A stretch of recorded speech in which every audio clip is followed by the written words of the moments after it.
Hello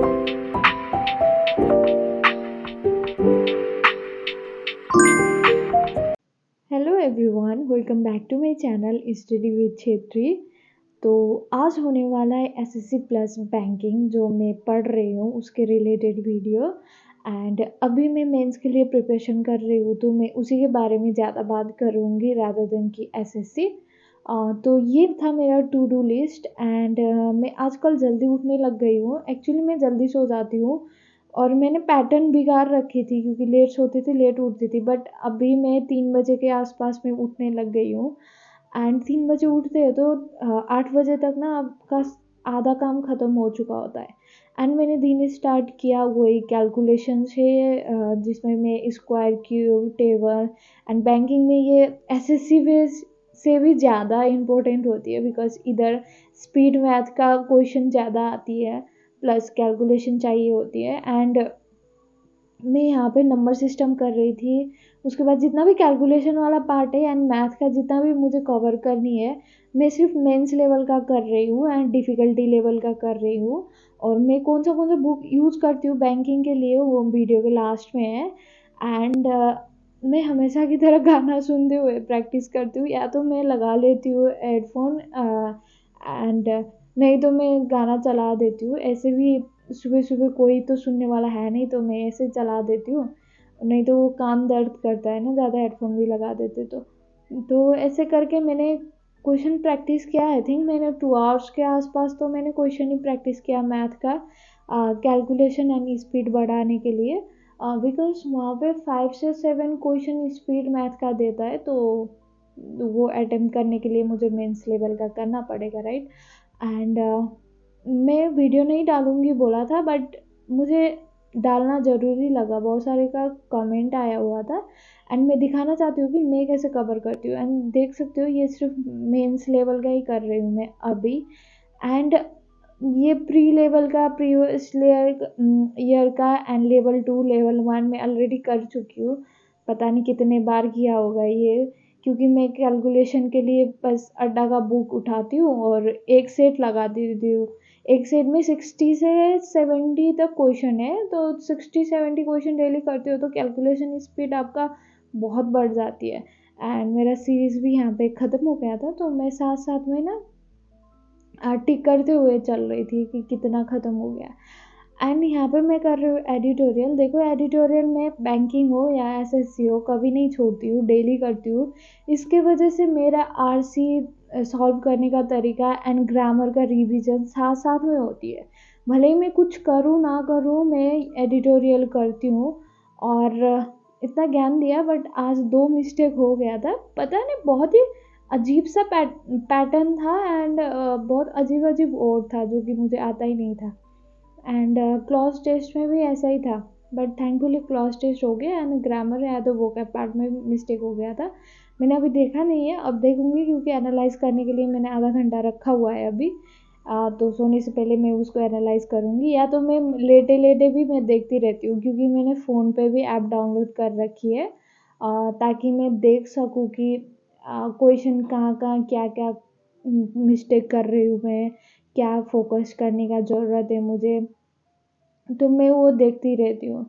और यहाँ पे मेरा एडिटोरियल हो गया था ख़त्म एंड अगेन मैंने टिक लगाया। ये लास्ट में नहीं करती हूँ मैं आजकल, साथ साथ में करती हूँ क्योंकि बहुत लेंदी चलता है इसका मतलब टाइम उसमें। एसएससी में थोड़ा कम टाइम का चलता था। और यहाँ पे मैं क्रिटिकल रीजनिंग कर रही हूँ, जिसमें आई डोंट नो सर मुझे मिल गए, मैंने ऐसे यूट्यूब में डाला तो सर मुझे मिल गए एंड सर ने मैराथन करवा रखा है क्रिटिकल रीजनिंग का। एंड सारा क्वेश्चन है इसमें तो 2 घंटे का था तो मैंने ये अटेम्प्ट किया। एंड सर ने बोला है कि 3 लेक्चर लूँगा मैं इसका, तो मैं तीनों लेक्चर अटेम्प्ट करके जाऊँगी क्योंकि क्रिटिकल रीजनिंग से भी आई थिंक 5 से 6 क्वेश्चन तो आ जाती है, मिनिमम इतना तो आ जाती है।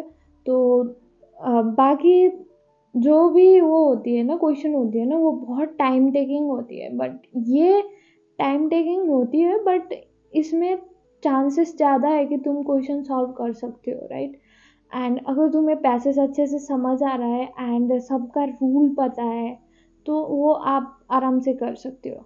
तो मैंने यहाँ पे logical reasoning and the critical reasoning दोनों का मैंने देख लिया था, जो कि मुझे देखना था।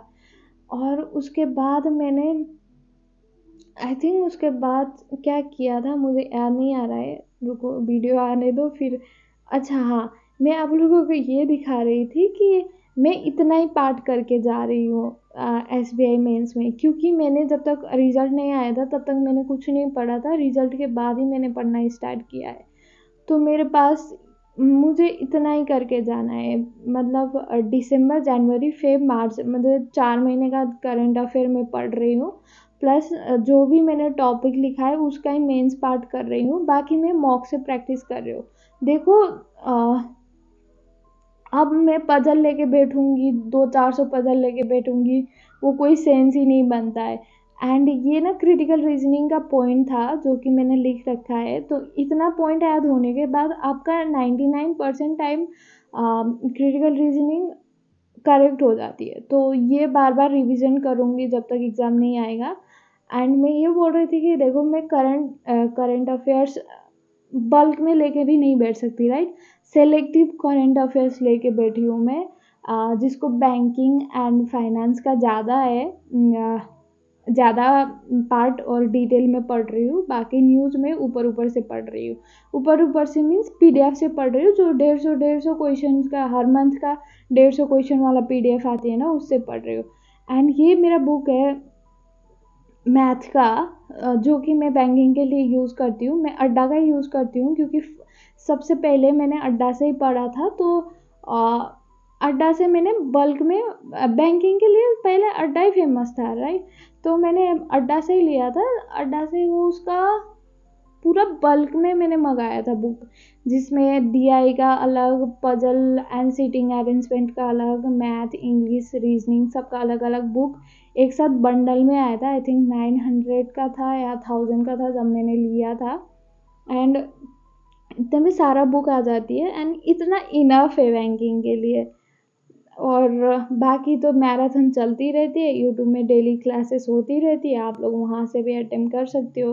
तो यही फॉलो करती हूँ मैं। मेरा ऑलरेडी सिलेबस कंप्लीट हो चुका था मैथ का, इसलिए मैं साथ साथ में लेके चल पा रही हूँ, और SSC और बैंकिंग, और मैथ प्लस रीजनिंग दोनों का मेरा सिलेबस हो चुका था, बैंकिंग का भी, राइट। इसीलिए और क्रिटिकल रीजनिंग मतलब मेरा पहले ये था शेड्यूल, जब मैं SSC नहीं कर रही थी तब मेरा शेड्यूल ये था जो मैं दिखा रही हूँ।